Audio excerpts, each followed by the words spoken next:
Você não pode subcontratar a alma do negócio. Em outras palavras, na Ferrovia do Norte-Sul, as empresas que ganharam os lotes, que ganharam obras de arte, não poderiam subcontratar aquilo que na licitação elas tiveram a capacidade de requisito limítrofe de qualificação operacional e técnica.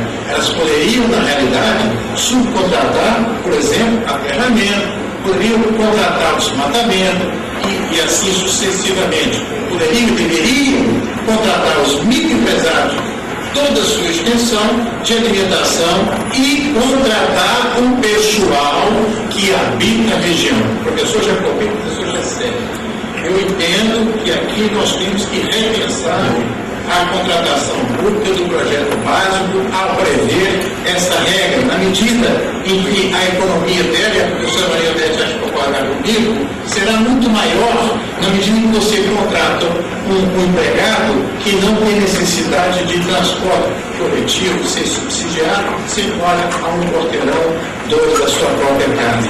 É aí que entra o microempresário. E tem que entrar grande. É o desafio que eu lanço aqui em Cuiabá. Peguemos o instituto da subcontratação por alguma razão qualquer. Eu acho que está em silêncio, omisso, e não se faz, porque existe por vários órgãos de controle, com a devida maneira, uma certa restrição ao princípio da subcontratação, equivocadamente, e vou demonstrar por quê. Porque as práticas da subcontratação que foram condenadas não tinham nome iuris de subcontratação, embora, melhor dizendo, tinha um nome iuris de subcontratação, mas no fundo era uma subrogação, e isso é inaceitável. O slide número 6. Eu desenvolvi nesse trabalho, portanto, na Ferrovia do Norte-Sul, documentos que comprovam e permitem a subcontratação com pagamento direto, e aí o professor Jacobi, o professor Gessé, o professor Odete, quando a lei, no artigo 48, permite a contratação direta, acho eu, que ocorre aquele fenômeno de peronação da regra, e serve exemplo, transitiva direta. Em outras palavras, como ela permite o pagamento direto na subcontratação, isso é inédito no Brasil, pouca gente reitera isso. Ela é uma norma geral para a União, para os estados e municípios, para qualquer tipo de contrato. Foi isso que eu defendi na Ferrovia do Norte-Sul. Em outras palavras, para pequenas, médias e grandes, a subcontratação com pagamento direto é a saída, porque ao invés de se permitir a sociedade à conta de participação, que é uma ilusão jurídica, sem direito à responsabilidade profissional, você permite a subcontratação direta e mais, e o visto um tributarista evidente, evita a bitributação. Aí, professores, é que entra aqui colegas de trabalho, a grande alavancagem da lei da microempresa.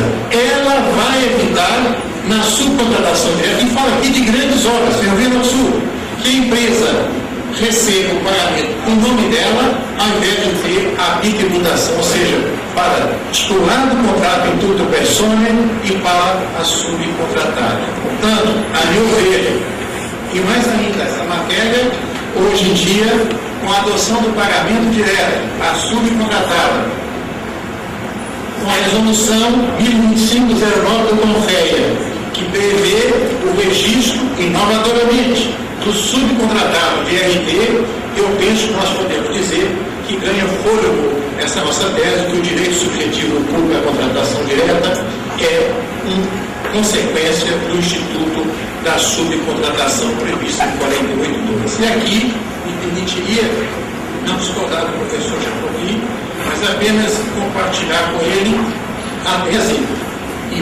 inválido de Carlos Maximiliano, quando o artigo 48, o artigo subfado de memória 7.6.204, fala a expressão poderá, nós temos que entender essa expressão. Análise do príncipe dos intérpretes brasileiros, quando diz que o poderá é poderá, por circunstâncias várias. O desembargador José Fernandes Filho, colega do professor Gessé, com propriedade absoluta, dizia há mais de 20 anos, quando foi titular de um cargo em Minas Gerais do Executivo, que o exercício do poder é dever.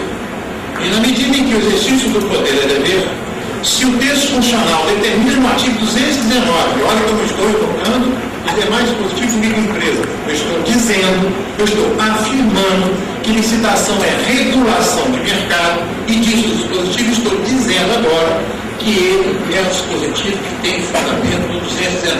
Portanto, o poderá ali, a meu ver, é deverá.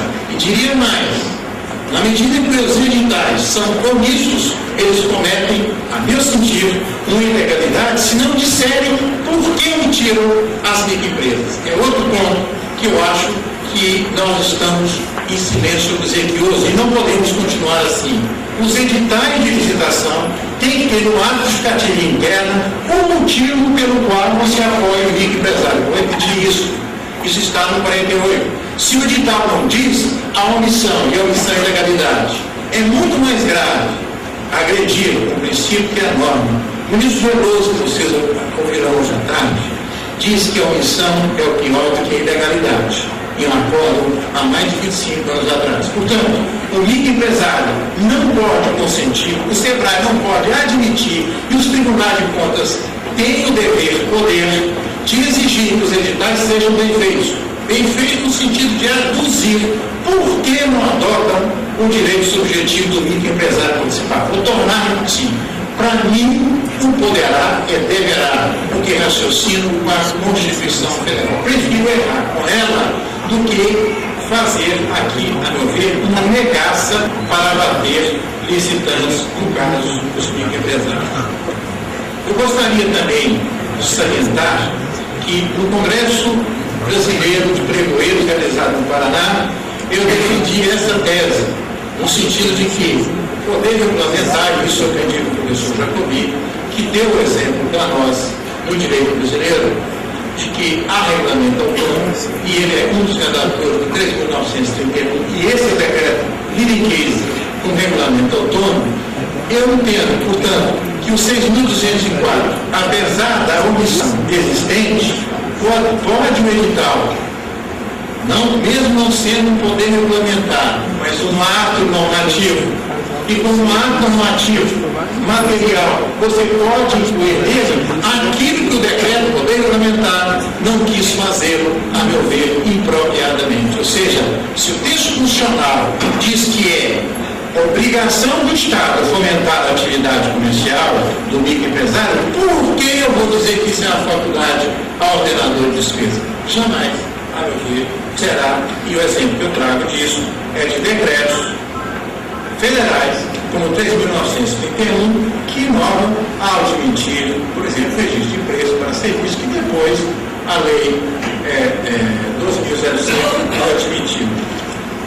Outro dado que eu gostaria de lembrar-lhes também é a respeito da pouco que eu estou sendo rápido para que a gente possa permitir o debate, é lembrar a respeito da documentação que, a meu ver, e aí é o segundo ponto importante, que podem ajudar ao microempresário na contratação de subcontratação com o poder público no pagamento direto. E mais, chama atenção ainda, o pagamento direto ao microempresário vai permitir que o subcontratado, esse é o ponto principal, não só receba diretamente e fomente a sua atividade direta, como ele não vai depender do contratante, do favor dele. Ele é credor direto, embora a responsabilidade da contratação fique com o licitante contratado. Mas eu diria, o fundamento do encontro para essa regra do direito subjetivo do pagamento ser direto ao subcontratado é exatamente no dispositivo conhecido, extremamente bem feito, que é a Lei 4.320, no artigo 63, que determina que na liquidação de despesa a verificação do direito do credor constitui e relaciona uma série de documentos. A origem do objeto, a previsão de pagamento direto. 2. A importância da nota fiscal. E aqui eu diria que é muito essencial que o subcontratado que tenha, por exemplo, sede em outro município, e por vezes pode ter uma tributação menor,